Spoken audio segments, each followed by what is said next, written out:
Come on. All right, so I just wanted to do a quick little wrap up video for sweet little Nala. Our first week has really just been about building a relationship and letting her gain a little trust in me. Our first day or two, she was a little bit standoffish. She still has her moments, like if I move too quickly or if I reach out at her, she'll kind of shy away a little bit. But overall, she's much more confident with me. She likes to play, she's really silly, she's definitely coming out of her shell. So with that, I wanted to be really careful with how I work with her and how I help her deal with stress and things like that. I definitely want to make sure I'm not flooding her with new information and going too far for anything for her to handle. So I've just been kind of letting her do a little bit of free shaping and kind of manipulating me almost, or she feels like she's manipulating me to get rewards. So the first thing that I did with her was marker in position, sorry, words. So a marker is going to be a word that marks a moment in time that I like something that she does. And for her, that word is going to announce the arrival of a reward. So I want to create an association between the two events to bridge the gap between desired behavior and delivery of food so that we are rewarding the exact moment in time that she shows me something that I like. And I want her to understand that this word equals food. So it's just kind of helping her understand what I'm looking for and when she's doing the thing that I like through that classical conditioning. She's associating two unrelated events that equal the same thing. So I want her to have like a reflexive response. She hears the word yes, and she knows that food is going to be delivered. And that way, whatever she's doing when she hears that word is going to theoretically take on the good feeling yes of receiving food. So she's more likely to do it again in the future. So I'm really being pretty easygoing with that. Initially it was she doesn't do anything, I'm just gonna say the word yes and she gets food. And now I'm kind of letting her control the narrative, so she does something, no matter how tiny it is, yes, and she can create a reward event, right? So she's just offering a behavior, even if she's just relaxing, like she's making me give her food by doing things. I want her to have that little bit of confidence in having control and things like that. And then when I'm working with new things that are a little bit intimidating, so like right now I'm trying to get her to baby step towards our place command, yes, and she doesn't want to touch this thing because it's a big scary blue ocean, yes. So I'm letting her do things that are going to create a reward event. So right now it's just kind of showing interest in it. She's already figured out if she goes and she sniffs it, that she gets something out of me. So I want to free shape that instead of just drag, like I could literally just drag her on here, but okay, here's food, that's all I have to do, yes. But then that's going to kind of create conflict with our relationship, yes, and lessen our trust together, yes. So I want her to be in control, even though she's doing something that I want, right? If they think that it's their idea, they're more likely, yes, to do it again in the future. And sometimes I'll even do something like, yes, toss the reward on the bed or on the place. Good job. I know it's moving, it's very scary. Yes.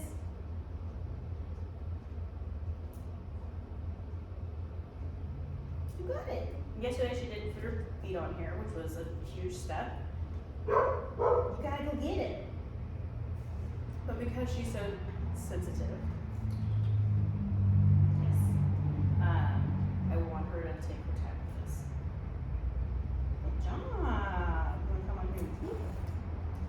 So the leash is just here to keep her from bleeding. So I noticed that when, yes, good job, that when she is feeling overwhelmed, she tends to just kind of want to go away, right? Which is, she's just not coping. I need her to learn how to work through stress, but we have to do it at her level, her threshold. Hi. What you think? Hello. I had another dog that did the same thing where they had to use me as a bridge. She was doing it yesterday when I was laying on here. I don't know if you can hear me, I'm not moving right now. Yeah, good girl. Too much. All right.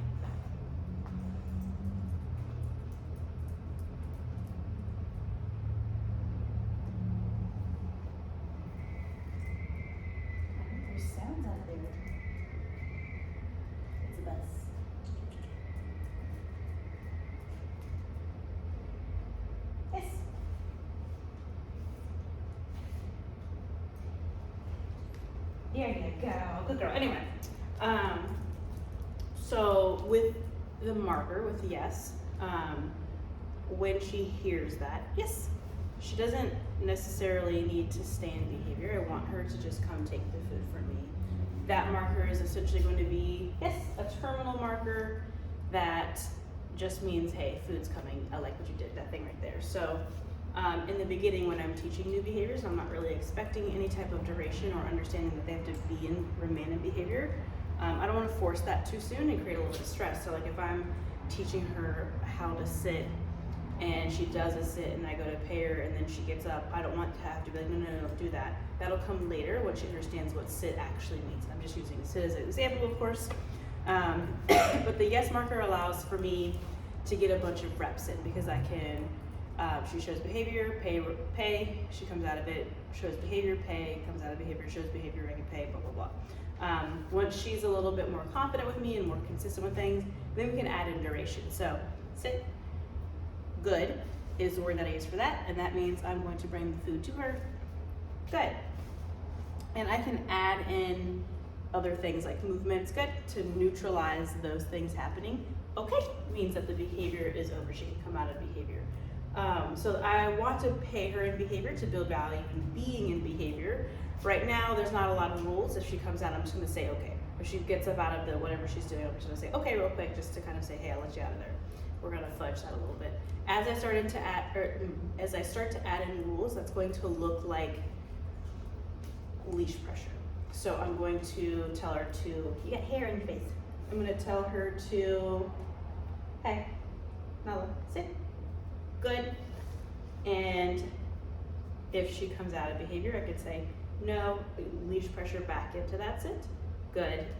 Leash pressure comes off when she puts herself back into a sit. Obviously she didn't get out of a sit, so that's all I get a picture of that. Okay, but I want to teach her leash pressure, how to respond to it, how to make it go away through compliance and the learning phase, so that way when we do get into more complex scenarios, she knows how to respond to it. If she's never really experienced leash pressure and doesn't know what it's asking, and we go into an environment where there are a lot of distractions and competing motivators, and now I'm trying to get her to do something, that's just going to be an additional stressor that she doesn't know how to make go away, and then it might cause her to shut down. So I want her to know what leash pressure is asking in the learning phase so that she knows, so that she can handle that pressure source in different environments.